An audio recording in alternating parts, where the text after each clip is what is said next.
اللهم صل على محمد وعلى محمد وعلى أهل بيته الطيبين الطاهرين الذين أذهب الله عنهم الرجس وطهرهم تطهيرا. اللهم صل على محمد وعلى محمد واللعن الأبدي على أعدائهم أجمعين. أما بعد فقال الله الحكيم بسم الله الرحمن الرحيم فاجتنبوا قول الزور.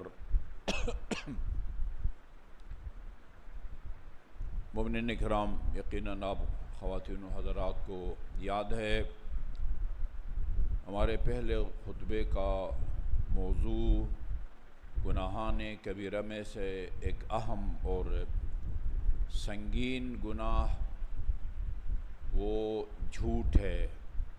جھوٹ، اس کی قباحت اور سنگینی کے لیے یا اس کو ثابت کرنے کے لیے اور دلیل کے طور پر وہ قرآنی آیات کافی ہیں جن میں اللہ تعالیٰ نے جھوٹوں پر لعنت بھیجی ہے. کسی کے ملعون ہونے کا مطلب اس کا اللہ کی رحمت سے دور ہونا ہے. ملعون یعنی محروم عن رحمت اللہ، جو اللہ تعالیٰ کی رحمت سے دور ہے. یہ قابل مذمت ہے، گناہان کبیرہ میں سے ہے. یہ کئی خطبوں میں اس کی مذمت پر مشتمل روایات اور ائمہ معصومین علیہ السلام کی جن روایات اور قرآن آیات کو پیش کیا گیا. جس طرح بعض صورتوں میں کسی کی برائی بیان کرنے کی اجازت دی گئی ہے، غیبت کرنے کی اجازت دی گئی ہے، اسی طرح بعض صورتوں میں جھوٹ بولنے کی اجازت دی گئی ہے. جھوٹ کا مطلب یعنی واقع کے خلاف ایک بات کرنا. ابھی باہر موسم صاف ہے، آ کے کوئی کہے کہ موسم ابرآلود ہے، یہ واقع کے خلاف ہے، یہ حقیقت کے خلاف ہے. یہ جھوٹ ہے، یہ جھوٹ ہے، اس میں کوئی شک نہیں ہے. بعض اوقات غیبت جائز ہو جاتی ہے، بلکہ بعض اوقات کسی کی برائی کو بیان کرنا واجب ہو جاتی ہے. ایک آدمی کے بارے میں آپ جانتے ہیں کہ یہ گمراہ کن گفتگو کرتا ہے.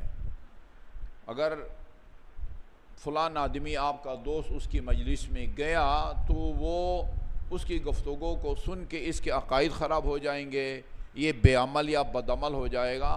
وہاں اس خطیب کی اس کمزوری کو یا برائی کو چھپانا جائز نہیں ہے، بلکہ اس کو ظاہر کرنا ضروری ہے. یہ اس کی گفتگو گمراہ کن ہوتی ہے، لہذا اس کی گفتگو مت سنو. وہ تقریباً کوئی 10-12 صورتیں بیان کی گئی ہیں جہاں پر کسی کی برائی کو بیان کرنے کی اجازت دی گئی ہے. اگر آپ کے اوپر کسی نے ظلم کیا ہے تو اس کے ظلم کی داستان کو، اپنی مظلومیت کی داستان کو جا کے کسی کے پاس بیان کرنے کی آپ کو اجازت دی گئی ہے، لیکن ہر کچھ ناقص کے پاس نہیں. وہ جو آپ کو انصاف دلا سکے، ایسے نہیں اشتہار چھاپ دیں یا سوشل میڈیا پر دے دیں، نہیں. شوہر نے بیوی پر ظلم کیا ہے تو وہ بیوی ہر کس و ناقص کے پاس جا کے میاں کی برائی نہیں کر سکتی ہے. ہمسایہ، بھائی، بہن کو بھائی حصہ نہیں دیتا، وہ سوشل میڈیا پر دینے کا اس کو حق نہیں پہنچتا. ایسے آدمی کے پاس جائے کہ جس کے پاس کچھ اختیارات ہیں، جس کی بات مانی جاتی ہے. ایک عالم دین کے پاس جائے اور کہے کہ میں اپنے بھائی سے حصہ مانگتی ہوں اپنے باپ کی جائیداد میں سے، وہ مجھے نہیں دیتا. یہ ایک کمزوری ہے. عام حالات میں یہ بات کرنا کہ میرا بھائی وہ والد کی جائیداد میں سے میرا حصہ نہیں دیتا، یہ غیبت کے زمرے میں آتا ہے، اس میں کوئی شک نہیں ہے. لیکن یہی بات ایسے آدمی کے پاس جا کے کریں جو اس خاتون کو اس کا حق دلائے، وہاں جائز ہے. یا کسی کو گمراہی سے بچانے کے لیے اس کی برائی بیان کرنا، بھائی اس کو مت جاؤ، وہ نماز کے خلاف بولتا ہے، وہ عقائد کے خلاف بولتا ہے، یہ صرف جائز ہی نہیں ہے بلکہ بعض اوقات ضروری ہو جاتا ہے کہ آپ اس کو گمراہی سے بچانے کے لیے وہ اس خطیب کی کمزوریوں کی طرف اس کو آپ وہ متوجہ کریں۔ اسی طرح جھوٹ جو گناہ کبیرہ ہے، جس کے گناہ کبیرہ ہونے میں کوئی شک نہیں ہے اور اللہ تعالیٰ نے جھوٹوں پر لعنت بھیجی ہے، بعض اوقات جھوٹ یعنی غلط بیانی کرنا، واقع کے خلاف بات کرنا، اس کی اجازت دی گئی ہے، اس کی اجازت دی گئی ہے۔ ہم آخری خطبے میں یہ بیان کر رہے تھے کہ دو بندوں میں صلح کرانے کی خاطر جھوٹ بولنے، سفید جھوٹ بولنے کی اجازت دی گئی ہے۔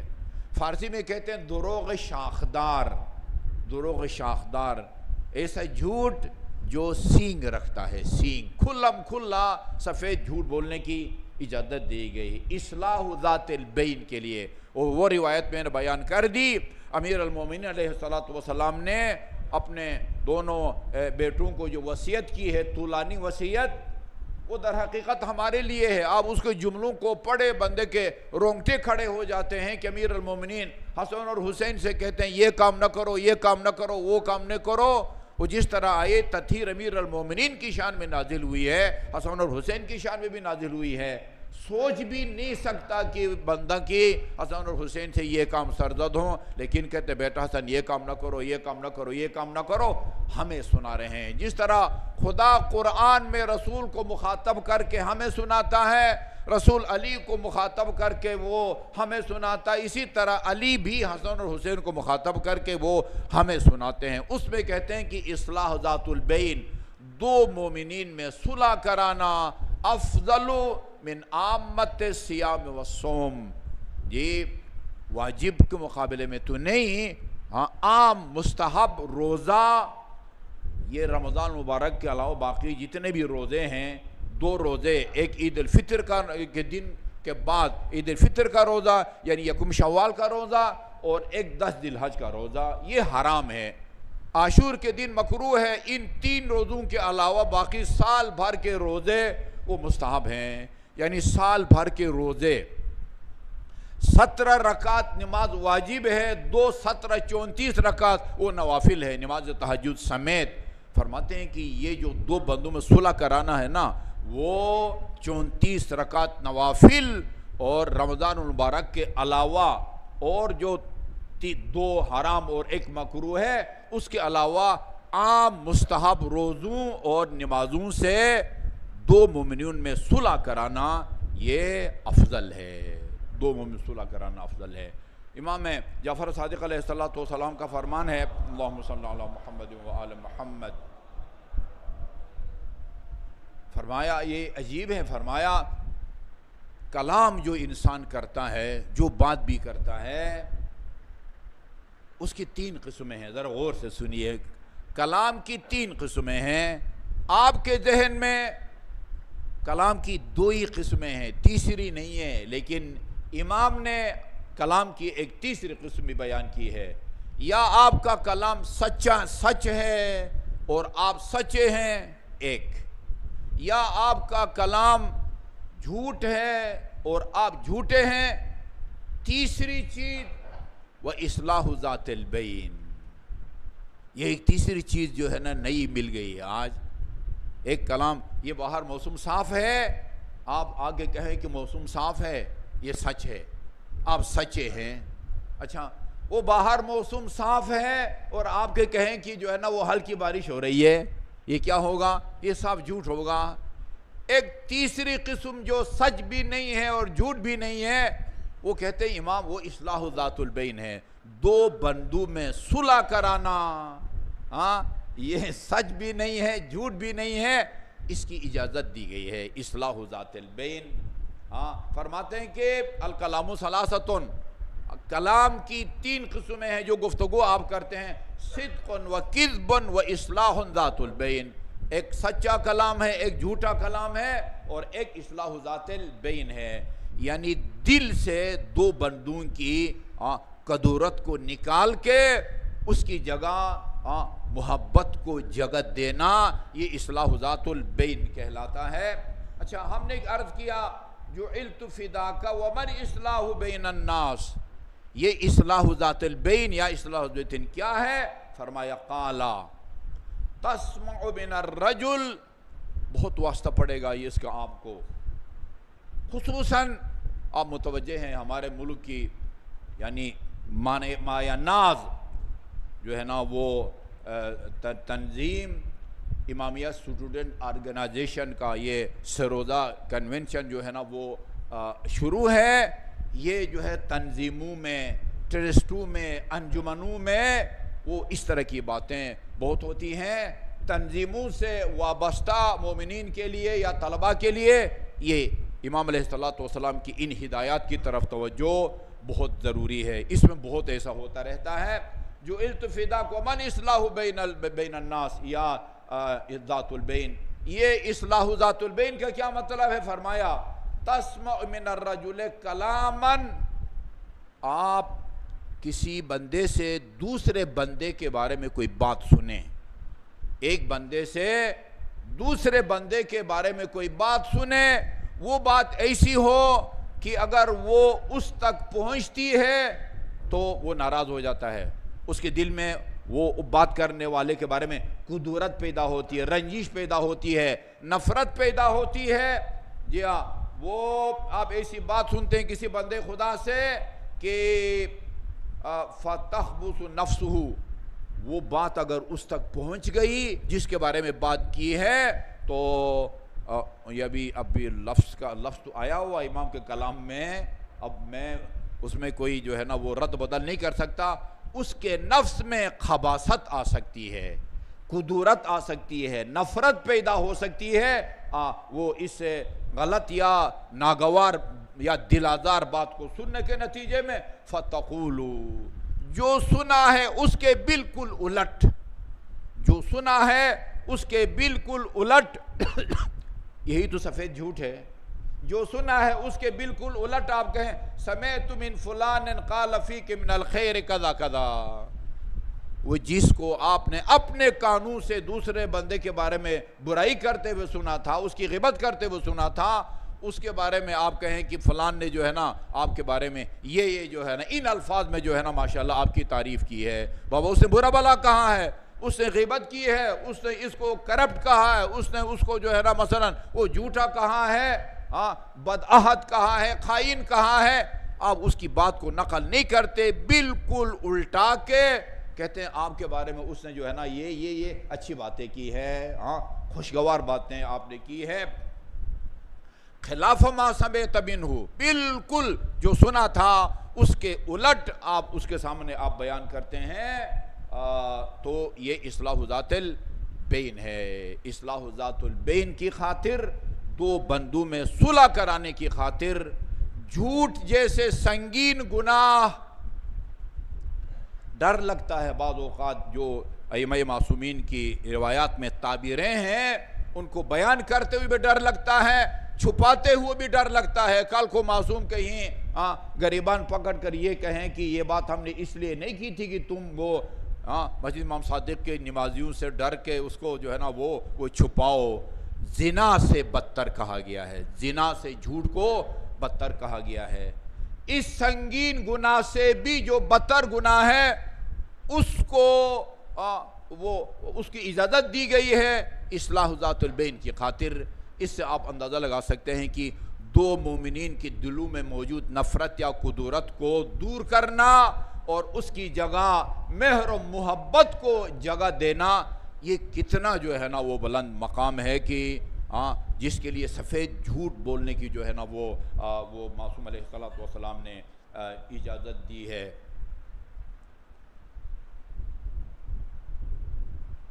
اور یہ تنظیموں میں بہت ہوتا ہے، دینی تنظیم خصوصاً، اور باقیوں کے بارے میں ہم کیا توقع رکھتے ہیں؟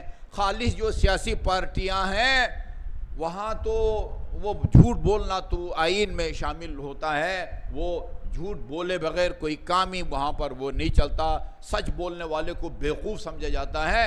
وہ خالص سیاسی پارٹیوں سے کوئی توقع نہیں رکھ سکتے کہ وہ غلط بیانی نہیں کریں گے, وعدہ خلافی نہیں کریں گے. جو دین کے نام سے, مذہب اہل بیت کے نام سے تنظیمیں بنتی ہیں, کسی بھی نام سے, ہمیں نام سے کوئی غرض نہیں ہے جی. امامیہ آرگنائزیشن ہے, امامیہ اسٹوڈنٹ آرگنائزیشن ہے, ہمارے سندھ میں تنظیم ہے اصغریہ اسٹوڈنٹ آرگنائزیشن ہے, اصغریہ آرگنائزیشن ہے, وہ دینی ٹرسٹ ہے. مسجد امام صادق ہے جو میں جانتا ہوں, یہاں یہ ٹرسٹ ہے. یہ آپ کی G10 میں الحمدللہ امام حسن ٹرسٹ ہے, ادھر وہ G13 میں ہے, پنڈی میں ہے. وہ جتنے بھی دینی تنظیمیں, انجمنیں ہیں, وہاں ان باتوں کی ضرورت ہے. وہاں اس بات کی ضرورت ہے کہ اگر کسی ساتھی نے ساتھی کے بارے میں وہ کوئی غلط بات کی ہے تو اس کی فوراً جو ہے نا دیانتداری سے رپورٹ دینا یہ جائز نہیں ہے. یہ چغلی کے مقابلے میں آتا ہے. چغلی حرام ہے, بذات خود چغلی حرام ہے. اس سے آپ اندازہ لگائیں کہ اللہ, رسول اور امام کو اتحاد اور اتفاق اور ہم آہنگی وہ کتنی پسندیدہ ہے. چغلی کی شدید مذمت اسی لیے کی گئی ہے کہ اس کے نتیجے میں لڑائی جھگڑا اور فساد کا خطرہ ہوتا ہے. یہ غیبت بھی اسی لیے ہے کہ اس کے نتیجے میں انتشار پیدا ہوتا ہے, لہذا تمام مومنین مومنات کو بالعموم اور خصوصاً تنظیموں سے وابستہ افراد, انجمنوں سے وابستہ مومنین, اور اسی طرح وہ ٹیرسٹوں سے وابستہ مومنین, ان کو جیسے کہتے ہیں نا چوکنا رہنا چاہیے. اس نے آپ کے بارے میں بات کی ہے اور فوراً جو ہے وہ آگے رپورٹ دے دیتا ہے. اس کے نتیجے میں اس کا دل جو صاف تھا وہ اس کو بندہ مقدر بنا دیتا ہے. اور امیر المومنین کا یہ فرمان یاد رکھیں, ہر فرمان امیر المومنین کا حق ہے, 100% حق ہے اور پتھر پر لکیر ہے. فرماتے ہیں الواشی لکا من وشا لکا وشا علیک. جو آدمی دوسروں کی باتیں تم تک پہنچاتا ہے نا, تمہیں یقین ہونا چاہیے کہ وہ تمہاری بات بھی اس تک پہنچاتا ہے. اس کی بات آپ تک پہنچائے, آپ کی بات اس تک پہنچ جائے, پھر تو لڑائی جھگڑا جو ہے وہ کنفرم ہے. لہذا انسان کو ہر اس کام سے پرہیز کرنا چاہیے کہ جس کے نتیجے میں مومنین میں قدرت پیدا ہوتی ہو, اختلاف جو ہے وہ جنم سکتا ہو. اللہ تعالی ہمیں اس مہلک بیماری سے بچنے کی توفیق عطا فرمائے. اعوذ باللہ من الشیطان الرجیم. بسم اللہ الرحمن الرحیم. والعصر ان الانسان لفی خسر الا الذین آمنوا وعملوا الصالحات وتواصوا بالحق وتواصوا بالصبر. اللہم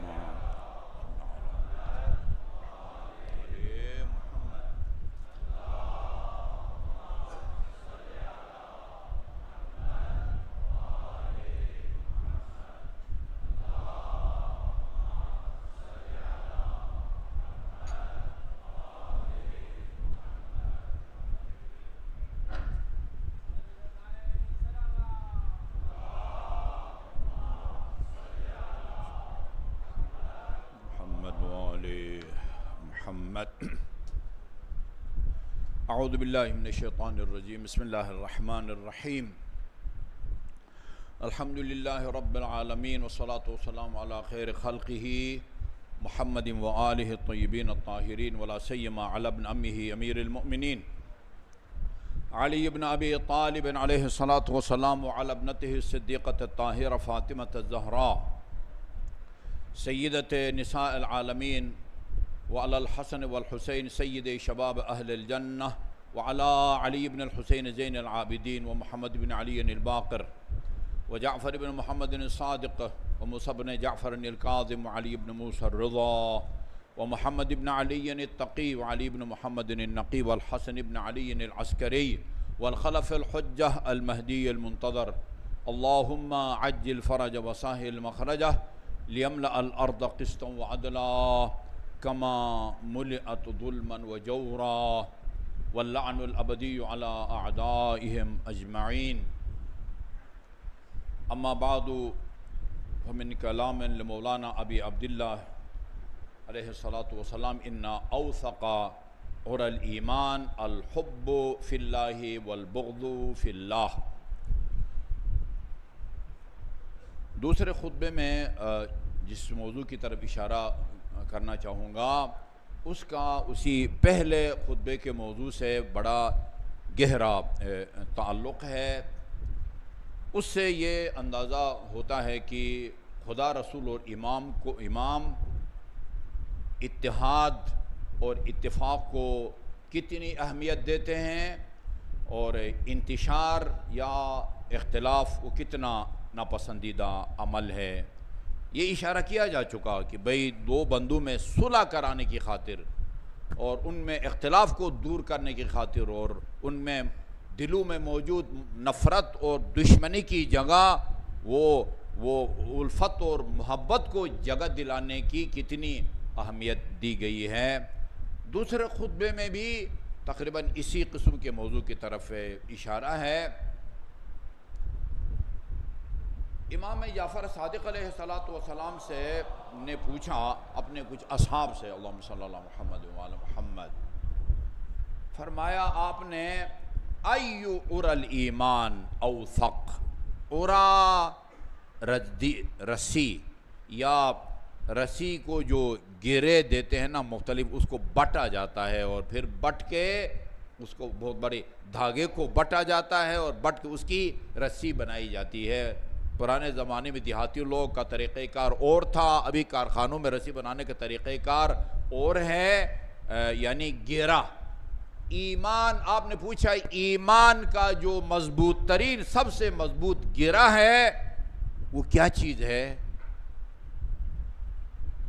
حاضرین نے کہا کہ اللہ و رسولہ اعلم، مولا آپ کی موجودگی میں ہم جو ہے نا وہ لب کشائی کی جرات نہیں کر سکتے، خدا اور اس کا رسول بہتر جانتا ہے، اور امام کا جو علم ہے وہ ان کا کوئی گڑا ہوا علم نہیں ہے، وہی خود علم جو خدا نے رسول کو دیا ہے، رسول آگے علی تک منتقل کرتے ہیں، علی آگے اپنی اولاد تک منتقل کرتے ہیں، لہذا فرمایا اللہ و رسولہ اعلم، یہ خدا اور اس کا رسول وہ بہتر جانتے ہیں کہ ایمان کی سب سے مضبوط ترین رستی جو ہمیں ایک دوسرے سے وابستہ جو ہے نا وہ رکھتی ہے، مضبوط رسی۔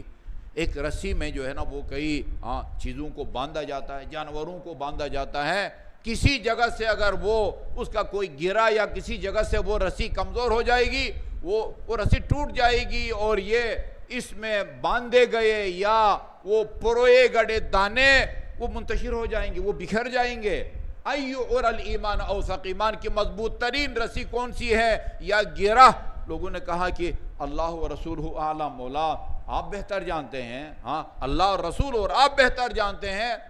آپ نے فرمایا بھائی کچھ تو بولو، یہ عجیب حدیث ہے، کچھ تو بولو، صحیح جواب دو گے تو تائید کروں گا، کہیں غلطی ہوگی اصلاح کروں گا، کچھ تو بولو۔ ایک نے کہا، سنا ہوا تھا نماز کی اہمیت کے بارے میں، الصلاۃ عمود الدین، دین کے ستون کی حیثیت رکھتا ہے، معراج المومن، مومن کے لیے معراج یعنی بلندیوں تک پہنچانے کا ذریعہ، معراج عروج سے ہے نا، معراج یعنی عروج کا ذریعہ، سیڑھی ایک معراج ہے، لفٹ ایک معراج ہے، ہوائی جہاز ایک معراج ہے جو آپ کو پستی سے بلندیوں تک پہنچاتا ہے۔ نماز کو معراج المومن کہا گیا ہے، من ترک الصلاۃ متعمدا فقد کفر، ان کی نظر میں نماز کی اہمیت تھی۔ انہوں نے کہا یا ابن رسول اللہ، نماز، آپ نے فرمایا ان للصلاۃ فضلا، نماز کی فضیلت میں کا کوئی انکار نہیں کر سکتا، نماز کی فضیلت اپنی جگہ، لیکن سب سے مضبوط ترین وہ جو رسی ہے یا گرہ ہے وہ نماز نہیں ہے، وہ کوئی اور ہے۔ وہ کوشش کرو دماغ پر جو ہے نا وہ زور دو، شاید صحیح جواب دو سکو۔ اس کے بعد انہوں نے نام لیا زکوٰۃ کا۔ زکوٰۃ کی افادیت ہے، اس کا ایک فلسفہ ہے، فرمایا ان للزکوٰۃ فضلا، وہ زکوٰۃ کی اہمیت اپنی جگہ، اس کی بہت بڑی فضیلت ہے، لیکن سب سے مضبوط ترین جو رسی ہے یا گرہ وہ زکوٰۃ نہیں ہے۔ اچھا جی، پھر اس کے بعد انہوں نے کہا روزہ، فرزند پیغمبر، فرمایا ان للصوم فضلا، روزے کی اہمیت اپنی جگہ، لیکن اس کو ہم بہترین یا مضبوط ترین رسی نہیں کہہ سکتے۔ حج کا نام لیا، عمرے کا نام لیا، جہاد فی سبیل اللہ، یہ فروع دین یہی ہے نا، نماز ہے، روزہ ہے، زکوٰۃ ہے، حج ہے، ہاں اور پتہ نہیں وہ عمرہ ہے، جہاد فی سبیل اللہ ہے، تو فقال اللہ رسولہ اعلم، ہاں ان سب کے بارے میں فرمایا کہ نہیں، سب سے مضبوط ترین رسی نماز بھی نہیں ہے، زکوٰۃ بھی نہیں ہے، روزہ بھی نہیں ہے، حج بھی نہیں ہے، عمرہ بھی نہیں ہے، جہاد فی سبیل اللہ بھی ہے۔ فرمایا مولا تو ہم نے تو جو ہے نا وہ ہتھیار ڈال رہے ہیں، بس ہمیں تو اور نہیں آتا۔ ان کے وہم و خیال میں بھی شاید نہیں تھا جو ابھی امام بتائیں گے کہ ایمان کے سب سے مضبوط ترین رسی کون سی ہے۔ فرمایا ہاں میں نے، ہمارے جد کا فرمان ہے، قال رسول اللہ صلی اللہ علیہ وآلہ وسلم، رسول خدا نے فرمایا، درود بھیجے نہ کہیں بخیلوں میں شمار نہ ہو، اللہم صلی علی محمد وآل محمد۔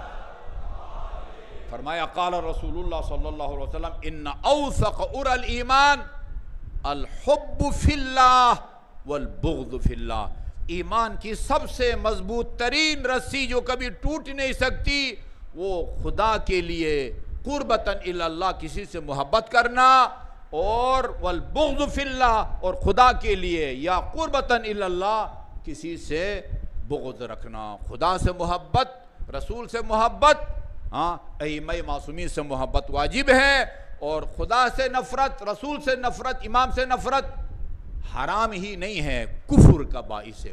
جس طرح خدا کا منکر کافر ہوتا ہے، رسول کا منکر کافر ہوتا ہے، اسی طرح امامت کا منکر کافر نہیں ہوتا۔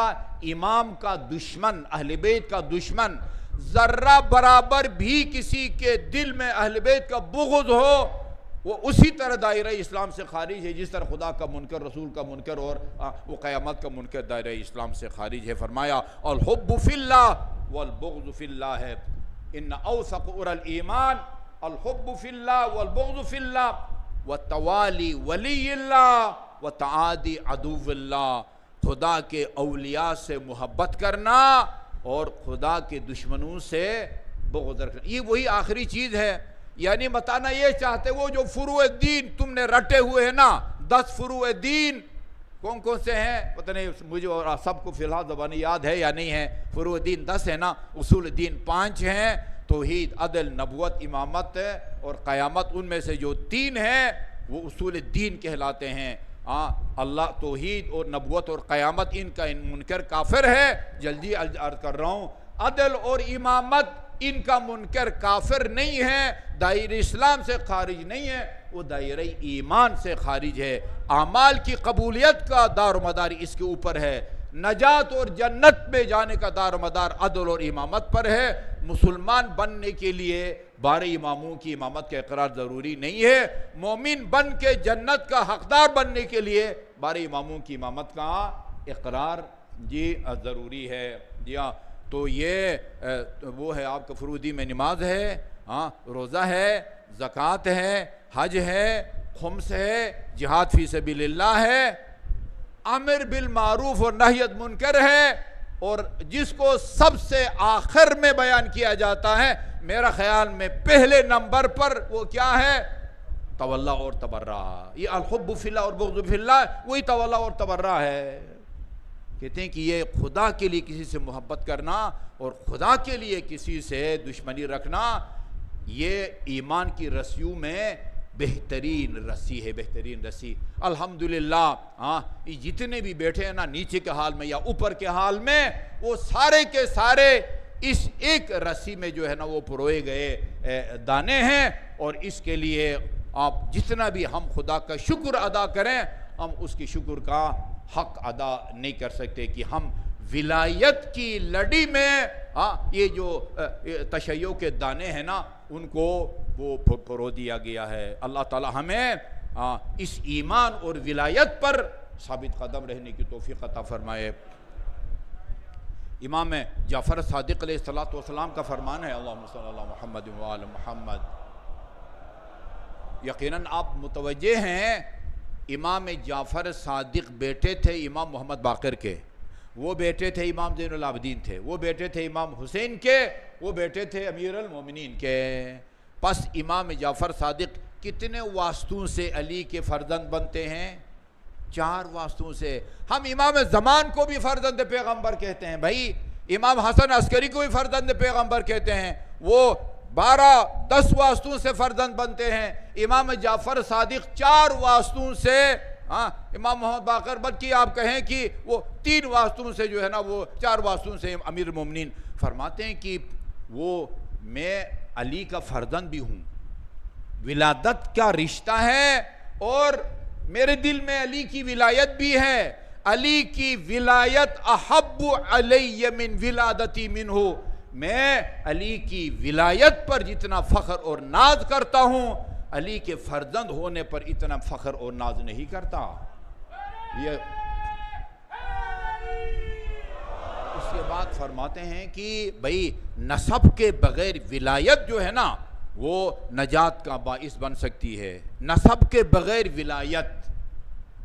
سلمان فارسی کیا لگتا تھا رسول خدا کا؟ کچھ نہیں، وہ عرب بھی نہیں تھا، قریشی بھی نہیں، ہاشمی بھی نہیں ہے، لیکن محبت نے اور اطاعت نے اہل بیت کے صف میں لا کے کھڑا کر دیا۔